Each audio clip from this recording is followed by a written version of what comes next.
First contact. Dr. Sarah Chen stared at the data scrolling across her screen, her coffee growing cold beside her keyboard. The signal patterns from Titan's subsurface ocean defied every natural explanation she could think of. After 3 months of continuous monitoring from the Enhanced Subsurface Scanner Array on Saturn's largest moon, the evidence was becoming impossible to ignore. "James, are you seeing this?" she called out to her colleague without taking her eyes off the screen. Dr. James Morrison, the team's geochemist, rolled his chair across the cramped monitoring station of the Titan Research Facility. "The harmonic patterns again?" he asked, squinting at the wavelength analysis. "They're getting stronger." "And more organized," Sarah added, pulling up a comparison chart. "Look at the progression over the last week. These aren't random fluctuations in the subsurface current. They're repeating with mathematical precision." The discovery had started with an anomaly in the ocean current measurements beneath Titan's icy crust. What initially appeared as standard convection patterns began showing subtle but distinct regularities that couldn't be explained by natural phenomena. The signals appeared to originate from the deepest part of Titan's subsurface ocean, nearly 100 kilometers beneath the surface. Within hours, the observation center was buzzing with activity. Representatives from space agencies worldwide connected via emergency conference call. The implications were staggering. The first potential evidence of non-terrestrial life, and not just microscopic organisms, but something capable of generating organized energy patterns. Dr. Elena Rodriguez, director of the International Space Coalition, appeared on the main screen. "Dr. Chen, walk us through your findings one more time. We need to be absolutely certain before we proceed." Sarah stood before the camera, her hand steady despite her racing heart. The patterns show clear signs of artificial origin. They're being generated at regular intervals with mathematical relationships that couldn't occur naturally. Whatever's creating these signals has intelligence behind it. "And you're confident this isn't equipment malfunction?" Elena pressed. "We've run every diagnostic possible," James interjected. 3 independent systems are picking up the same patterns. This is real." The silence that followed was heavy with the weight of history in the making. Humanity had long speculated about life on Titan, but no one had expected to find evidence of intelligent activity in its subsurface ocean. Elena's voice cut through the tension. "Then we have no choice. We're implementing the first contact protocol. The Titan manned mission will be accelerated. Dr. Chen, we need you to lead the scientific team." Sarah's breath caught in her throat. The Titan manned mission had been in development for years, planned for launch in 2045. Accelerating it would be unprecedented, but so were their discoveries. "The crew will need to be assembled immediately," Elena continued. "We're looking at a launch window in 8 months. Dr. Chen, can your team prepare the contact protocols in that time frame?" Sarah looked at the signal patterns still dancing across her screen. Something deep beneath Titan's icy surface was reaching out, sending patterns into the darkness. Whether it was a greeting, a warning, or something else entirely, humanity needed to answer. "We'll be ready," she said firmly. "But we need to understand what we're dealing with. These signals, they're becoming more complex by the day. Whatever's down there, it knows we're watching." As the meeting concluded and preparations began, Sarah couldn't shake the feeling that they were about to cross a threshold from which there would be no return. Humanity's first contact with alien intelligence wouldn't come from the stars above, but from the dark oceans of a moon that had kept its secrets hidden for billions of years. In the months that followed, the world transformed. Space agencies unified their resources with unprecedented cooperation. The Titan manned mission, renamed Operation Deep Contact, became the most ambitious space exploration project in human history. A crew of 8 was selected, specialists in astrobiology, linguistics, physics, and deep-sea exploration. The Titan Research Facility expanded into a global command center. Sarah's team worked around the clock, analyzing the ever-evolving signals and developing communication protocols. The patterns had begun showing signs of mathematical sequences, prime numbers, Fibonacci sequences, and more complex arrangements that hinted at a sophisticated intelligence.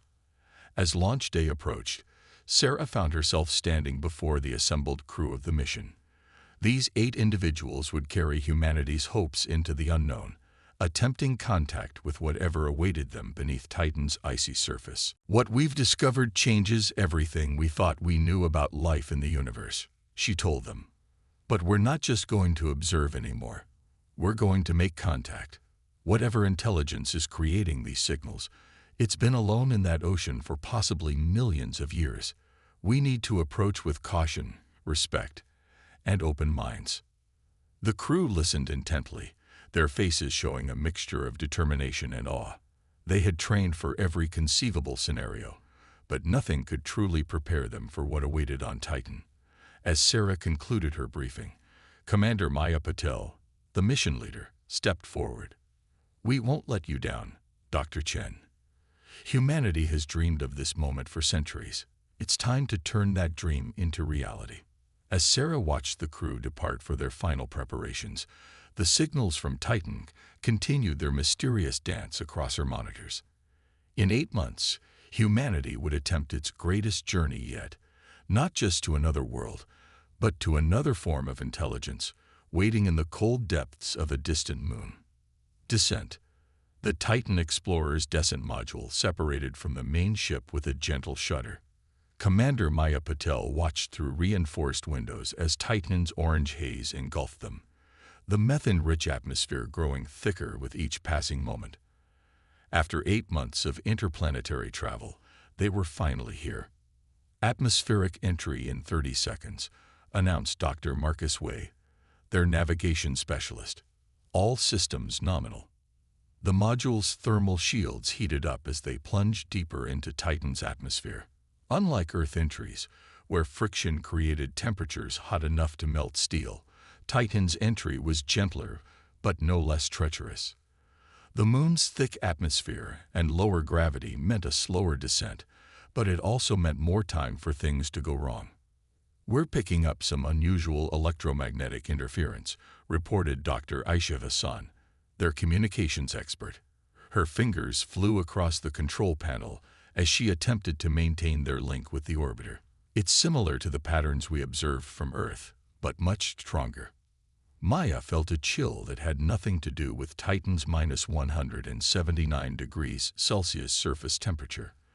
The signals that had brought them here were reaching out, stronger than ever. Whether that was a welcome or a warning remained to be seen. "All crew, prepare for terminal descent," Maya commanded. "Dr. Hassan, maintain contact with the orbiter as long as possible. Dr. Wei, begin surface mapping. Dr. Yoshida, start atmospheric analysis." The descent module carried humanity's most sophisticated exploration equipment, including a submersible designed to penetrate Titan's icy crust. But first, they needed to establish a surface base in the region where the signals were strongest. Through the viewing ports, Titan's surface features began to emerge from the haze. Vast plains of water ice, hard as stone in the extreme cold, stretched beneath them. Dark hydrocarbon lakes dotted the landscape, their surfaces eerily still in the weak sunlight that filtered through the atmosphere. "Signal strength increasing exponentially," Aisha reported, her voice tense. "Whatever's down there, it's responding to our presence." The module's instruments began to fluctuate wildly. Displays flickered, and for a heart-stopping moment, the navigation system went dark. Marcus switched to backup systems, his trained calm masking the gravity of the situation. "Commander, the interference is affecting our guidance systems," he warned. Switching to manual control. Maya's hands gripped the manual controls, years of training taking over. The module's thrusters responded sluggishly as she fought to maintain their planned descent trajectory. Below them, the designated landing zone, a relatively flat expanse of ice near one of the signal sources, grew larger. "All crew, brace for landing," Maya called out. The module's landing struts deployed with a mechanical whine. The final descent seemed to take forever, each moment stretched by the knowledge that they were about to become the first humans to set foot on Titan's surface. The impact was surprisingly gentle. The module settled into the ice with a soft crunch, its weight supported by the specially designed struts that prevented it from sinking into the frozen surface. For a moment, complete silence filled the cabin. "Landing confirmed," Maya announced, her voice steady despite her racing heart. "Status report."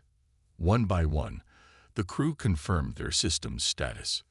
The module had landed intact, its life support systems functioning perfectly. Outside, Titan's alien landscape waited, bathed in the dim orange light that filtered through its thick atmosphere. "Dr. Hassan, what's the status of the signals?" Maya asked. Aisha studied her readings with intense concentration. "They're changing, Commander. The patterns are shifting faster than we've ever seen before. It's almost as if..." She trailed off as new data scrolled across her screen. The mathematical sequences they had observed from Earth had transformed into something more complex, more urgent. "It's a response," Dr. Yoshida said quietly, looking over Aisha's shoulder. "They know we're here." Maya stood from her command chair, gathering her crew's attention. "We stick to the mission plan. Environmental suits will be checked 3 times before anyone steps outside. Dr. Wei begins surface stability analysis. Dr. Hassan, continue monitoring those signals. Dr. Yoshida, prepare the ice drilling equipment." As the crew moved to their tasks with practiced efficiency, Maya allowed herself a moment to absorb the magnitude of what they had accomplished and what still lay ahead. Through the module's windows, Titan's landscape stretched to the horizon, a world of ice and liquid methane under an orange sky. Somewhere beneath their feet, in an ocean of liquid water kept warm by tidal heating, something waited. The next phase would be critical.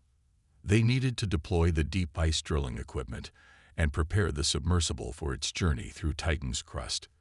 But the increasing strength and complexity of the signals suggested that whatever intelligence dwelled in the subsurface ocean was aware of their arrival and was trying to make contact. As Maya helped her crew prepare for their first surface excursion, she couldn't shake the feeling that their real mission was just beginning. They had successfully descended to Titan's surface, but the greatest challenges and discoveries still lay ahead, buried beneath kilometers of ice in the mysterious ocean below. Beneath the ice, the deep ice drill hummed steadily as it bored through Titan's frozen crust, its diamond-tipped head specially designed to withstand the extreme cold and pressure. After 3 weeks of surface operations and careful preparation, the crew of the Titan Explorer had begun their attempt to reach the subsurface ocean. Dr. Yuki Yoshida monitored the drill's telemetry from the module's science station, her eyes fixed on the depth readings. "Passing 2 kilometers, she announced. "Ice composition changing. We're entering the transition zone." Commander Maya Patel stood behind her, watching as data streamed in from the drill's sensors.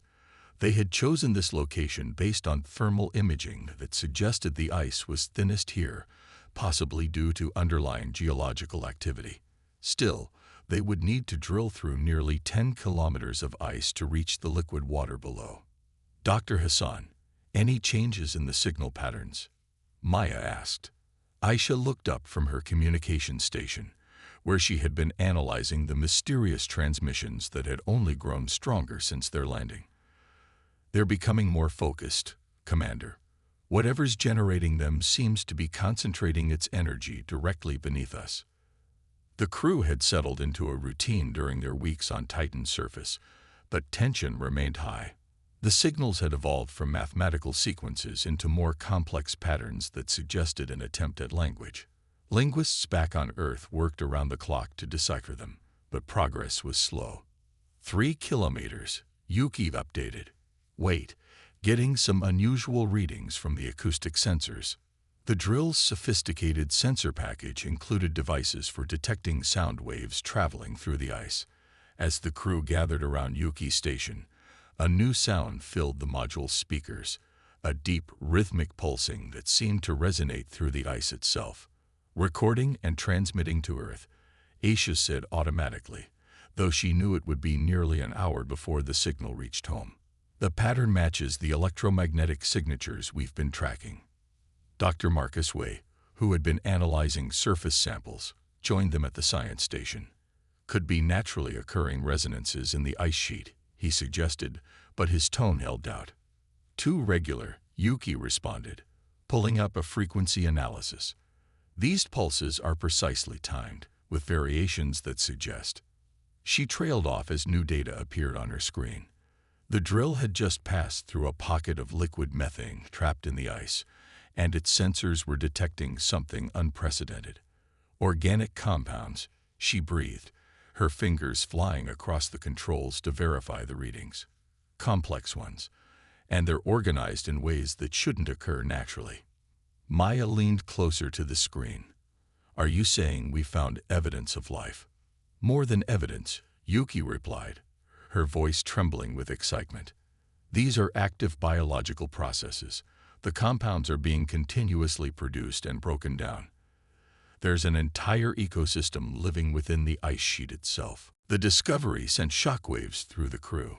They had expected to find life, if at all, in the liquid water ocean below. Instead, they had stumbled upon a biosphere existing in the transition zone between Titan's frozen surface and its deep ocean. The signals, Aisha said suddenly, they're changing again. The rhythmic pulses had shifted, becoming more complex and varied. On her screen, new patterns emerged that bore an unsettling resemblance to neural activity. It's responding to us, Marcus realized. The drilling, we're not just detecting this life, we're interacting with it. Maya faced a critical decision. Their mission protocols for finding life were clear, but they hadn't anticipated discovering it within the ice sheet itself. The drill was designed to reach the ocean below, but continuing might damage or destroy the ecosystem they had just discovered. Dr. Yoshida, can you modify the drill's path to preserve these biological zones? She asked. Yuki studied the readings carefully. Yes, but it will slow our descent significantly. We'll need to thread between the active areas. Do it, Maya ordered, and prepare the sampling equipment. We need to understand what we're dealing with before we go deeper. As Yuki adjusted the drill's trajectory, the pulses from below grew stronger. The pattern suggested not just life, but intelligence, a vast network of organisms communicating through the ice itself, using both chemical and electromagnetic signals. Commander, Aisha called out, her voice urgent. I'm detecting new frequencies. They're not just responding to our presence anymore. They're trying to establish a pattern of communication. The crew gathered around Aisha's station as she played the latest transmissions. The sounds that filled the module were unlike anything they had heard before, complex, harmonious, and undeniably artificial. It's time, Maya said, making her decision. Prepare the communication protocols we developed on Earth.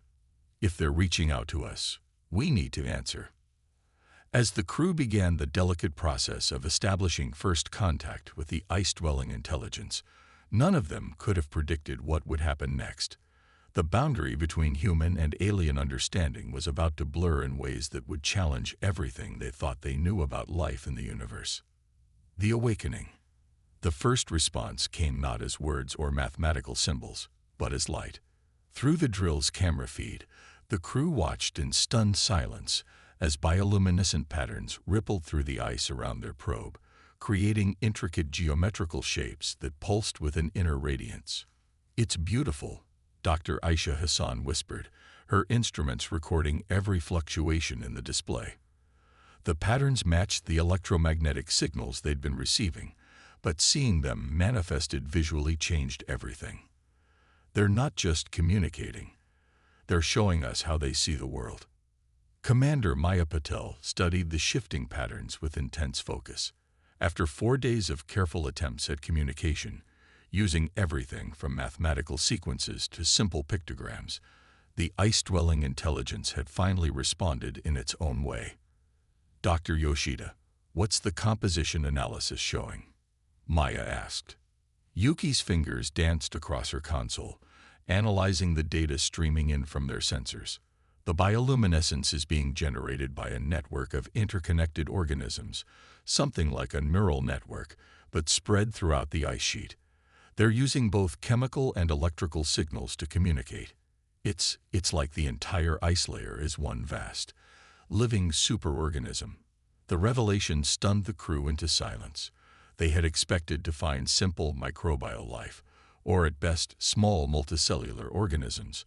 Instead, they had discovered an intelligence that existed as a distributed network throughout Titan's ice crust, using the very structure of the moon as its body. "Look at this," Marcus called out from his station. "The temperature readings in the ice around us. They're changing. The organism is actively controlling its environment, creating stable channels through the ice sheet."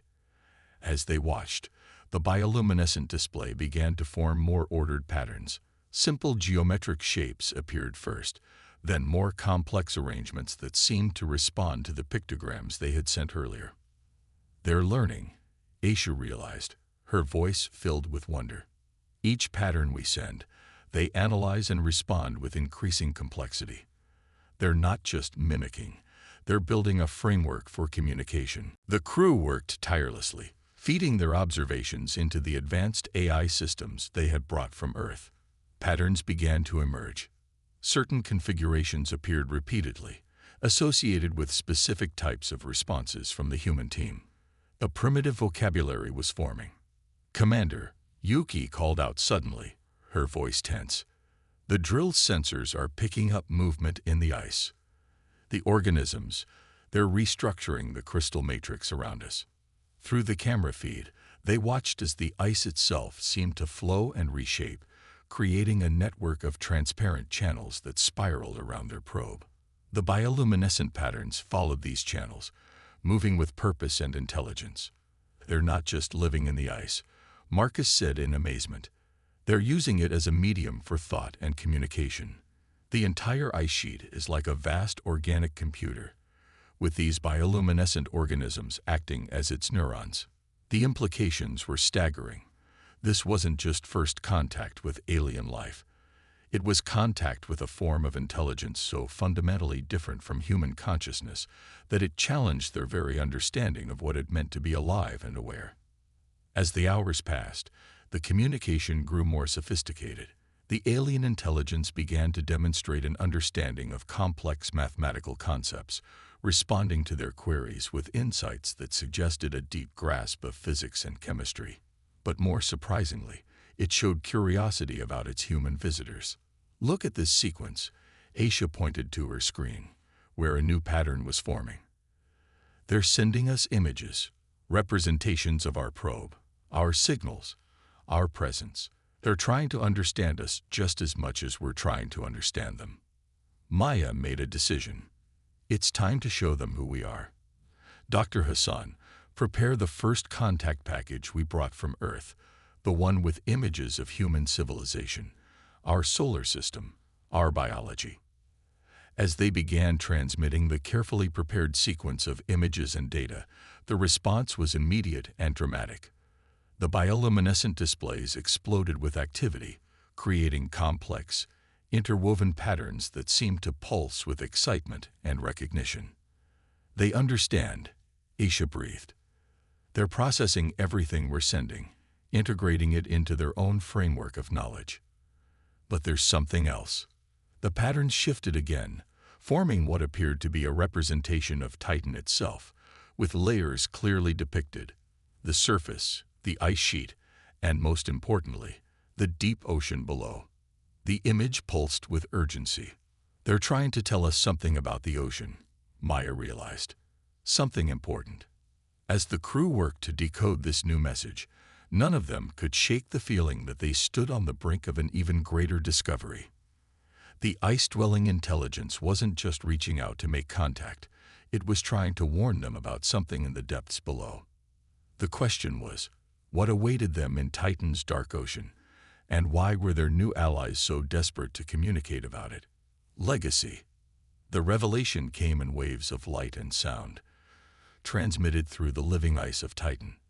As the crew of the Titan Explorer decoded the urgent messages from their ice-dwelling allies, They began to understand the true nature of their discovery and its implications for life across the universe. It's not just one ecosystem, Dr. Yuki Yoshida explained, her voice filled with awe as she interpreted the latest data. The ice-dwelling intelligence evolved to bridge two separate biospheres, the methane-based life on the surface and the water-based life in the ocean below. Commander Maya Patel stood at the center of the module's control room, watching as the bioluminescent patterns painted their story across the ice. After weeks of communication, they had finally begun to grasp the complex history of life on Titan. Their mediators, Dr. Aisha Hassan added, her eyes fixed on the shifting patterns.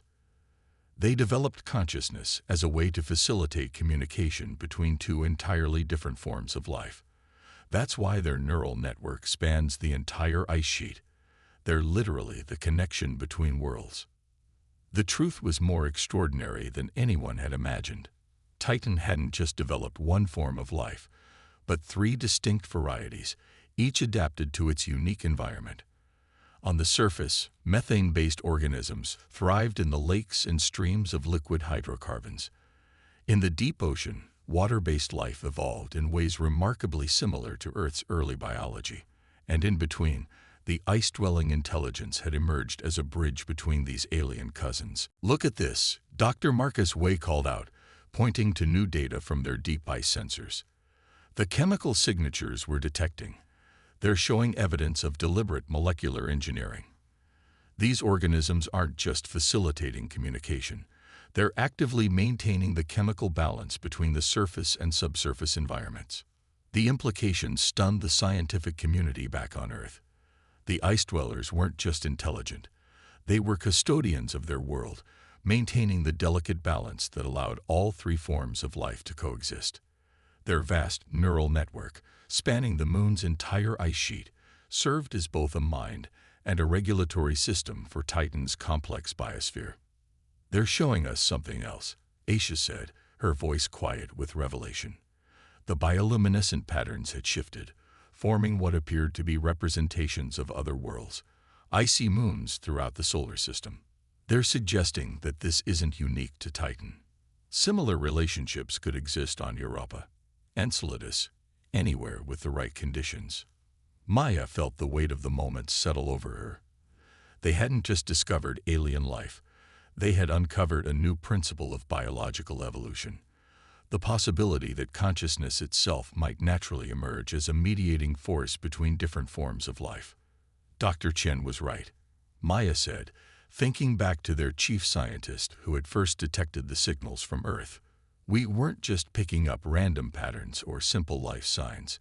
We were detecting the thoughts of a planetary-scale consciousness." The crew worked tirelessly to document and understand everything their alien allies shared. The ice dwellers showed them how they had evolved over millions of years, developing their unique form of distributed intelligence as a response to the challenge of bridging two alien biochemistries. They revealed how they maintained the delicate chemical gradients that allowed life to flourish in all three zones of Titan's environment.